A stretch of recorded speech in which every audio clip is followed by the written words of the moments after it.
There was a baby, and I went near the baby and I said hi, and the baby started crying. Now, there's so many reasons why a baby cry. When they see a stranger, or they can just cry because of the drop of a head. But the parents, who are friends of mine, a Chinese couple, they had a reason, and the reason was, oh, the baby has never seen an Indian person. Now, racism is happening like everywhere in this world right now. In Singapore right now, we have been a lot of people have been talking about racism because of some of the happenings in Singapore. And internationally, I feel like we can see everybody's true colors coming out. I just feel like we can see the hate and the disgust that some people have for the other ethnicity people. And so a lot of weird shit is happening right now in this world. And like what Dave Chappelle said, I think that we are getting a very good look at who people are. And in a way that's a good thing, and in a way that's sad. So I obviously have so many people who have said racist things to me since I was a little girl. And one of the most common thing is, hey, don't off the light, cannot see Kelly already. Or when I go to a restaurant and then immediately when the owner or the waiter or the waitress come towards me and everything changes. Hey, tangachi, enna panna? Why don't you talk to me just like how you talk to other people? Like, why the minute they see an Indian, they change their tone, their accent, the head shake? What's that about? So anyway, in this video, I'm going to be talking about racism that happened around me, and different layers of racism that I'm confused about, to be very honest. So let's get started on episode 49 of Canwejusttalk.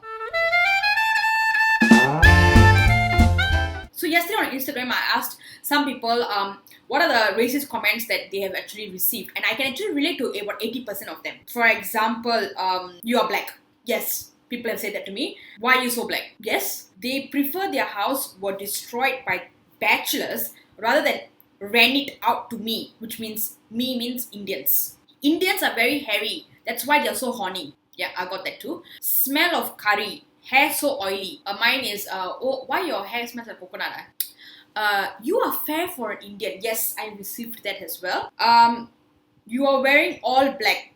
And then they secretly laugh because they are saying that, oh, you look black, you dress black, cannot see you already. Yeah, got that too. For an Indian, you have good looking skin. Yes, I have that too. And then they're saying, go back to your country lah.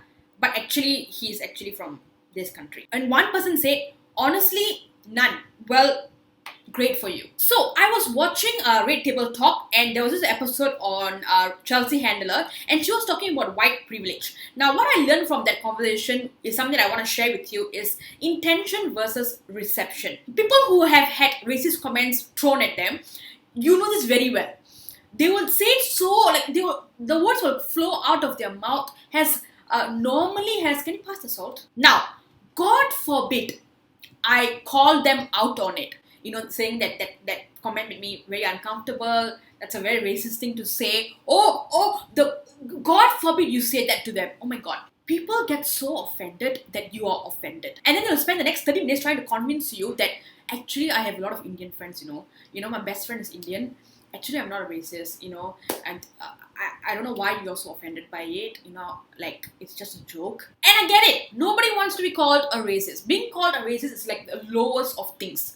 People throw around this word racist, and it's not something you don't throw such a word like pedophile around, right? It's like the lowest of the lowest. What I learned from Chelsea Handler was, no matter what your intention was when you made that racist comment, if it was not received well by me, if it made me feel uncomfortable, if it made me feel cheapened because you're judging me based on my skin color, then something is off, something's wrong. You need to check yourself.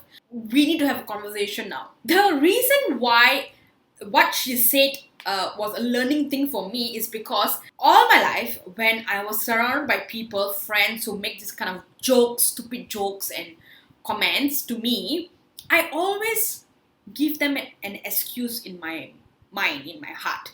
I always excuse them no, they are good people, other than this stupid joke, this stupid racist comment, everything else is great about them. They are good people. So in my heart, I find an excuse for them. But what I also realized is the more you let them get away with saying such things, it's like enabling them to continue doing this shit to other people.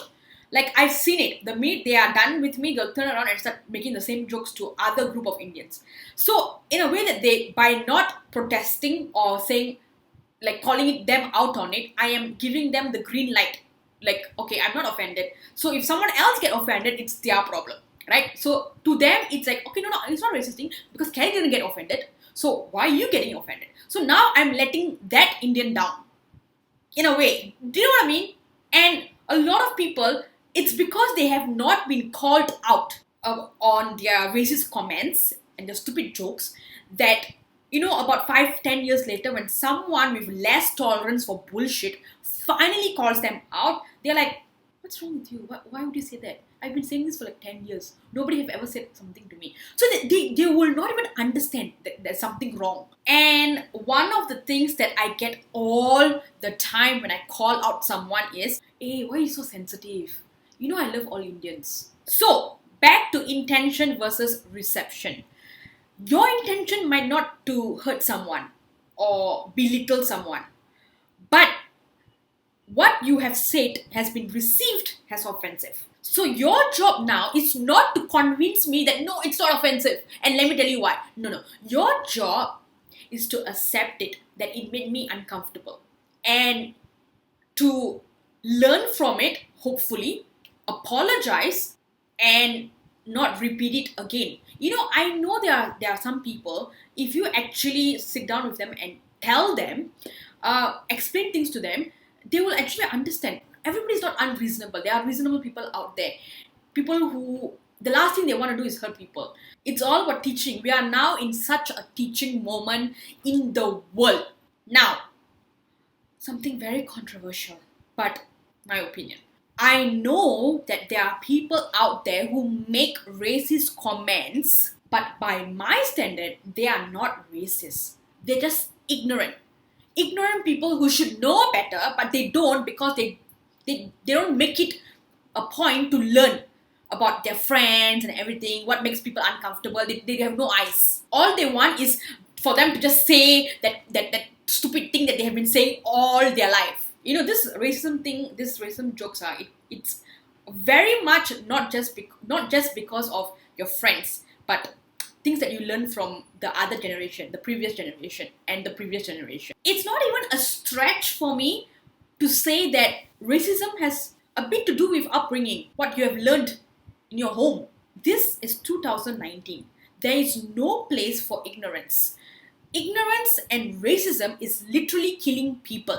Now, there was this one time that I was, okay, not one time, many times, but I remember this very clearly.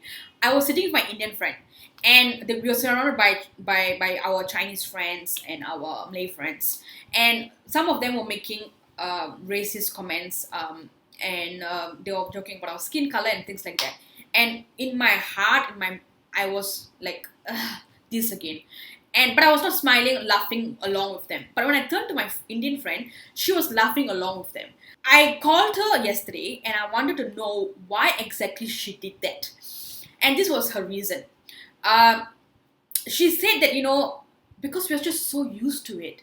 We don't want to make a big deal out of it, and so we just laugh along. We don't want to become the center of attention by calling them out on it. Make the entire gathering very uncomfortable. And another thing that she pointed out to me was, I don't know about everyone who's watching this video, but I know the two of us, we did this, is that we make self-deprecating jokes. Which means that before they say it, we'd say it ourselves. In fact, when I was in poly, I knew this Indian guy that I studied with, and he would make self-deprecating jokes. What I learned was that he made this kind of self-deprecating jokes because he's so used to it since he was a little boy, by people from other ethnicity making this kind of jokes about him, that he's not immune to it. He does it before they do it, because if he does it, it's less painful. He'll be like, hey, don't over that, after that cannot see me already, yeah? So he'll make jokes like that. So it's like a self-defense mechanism built in to people who are so used to racial discrimination. It's actually very painful to be reduced to the skin of your color. Even if you are I know people who get this kind of comments because they're very fair. very, very fair, and for people who are very, very dark. So it works both ways. And another reason why I actually called her to talk about this was because I remember that time when she was laughing and I was not. So when she was laughing and I was not laughing, it made me feel like I'm the sensitive one. So everything that those people who had told me before, Kelly, you're so sensitive. Why you can't take a joke? Ah? So when all this thing that people told me was reinforced. Oh, okay. I actually am the sensitive one. It's not offensive. But we both came to the unanimous decision that we need to stop empowering people doing this kind of shit. And another question that I asked her, and we had a long discussion about this, was: is there racism among the same race? I know I've heard people say this before. In fact, I even have comments where people say that North Indians make fun of South Indians, South Indians make fun of North Indians. Okay. That one I have seen it actually, and I've heard it actually. What I'm talking about is more primarily among Singaporeans. So what happened was, recently when I met my friend, I was sitting down with a bunch of Indian people, and we were just talking, making comments and laughing and things like that. But now that I think about it, so I was asking her about the conversation. Hey, were we making racist comments? Or were we making observation? Because we were not making shit up. We were actually talking about things that we have seen Indian people do. Okay, I'm trying to figure this shit out as well as we go. If I were to assume an Indian was going to do this because of what another Indian has done, then that's a stereotype. Is it? So, at the end, was it racist? Was it a stereotype? Or was it just me and my friends making an observation? I feel like that's like a whole discussion waiting to happen. I mean, it's definitely not my baby's crying because she's not used to seeing a dark colored human being. For sure. And recently, because I have been like out and about, I have witnessed some very intelligent, well-educated, great careers Indian people making comments about other race, other ethnicity people's skin color, and calling them out by their skin color. And hey, you know that they're not saying like it's a Malay person, it's a Chinese person. They're just calling them out by their skin color and also by their features. And I find that offensive. I immediately give them the what the fuck. There are literally so many jokes out there. I know I'm a comedian. Without making fun of a person's skin color or their smell. Yeah, one time I remember I was at this event and I was very like cold. So I asked my friend, can I have his jacket? And as he was passing the jacket to me, he said, "Ayo, I need to go and wash my jacket now because it's going to smell like curry." I think we all need to start understanding the words that are coming out of our mouth. We need to stop being so ignorant. Talking about racism can go on and on and on. So this is what I wanted to share with you guys today, and I'll see you guys in my next video. Bye! You know she like the drama, yeah, she a sexy mama, and when she dance, everybody go. You know she like the drama, yeah, she a sexy mama, and when she dance, everybody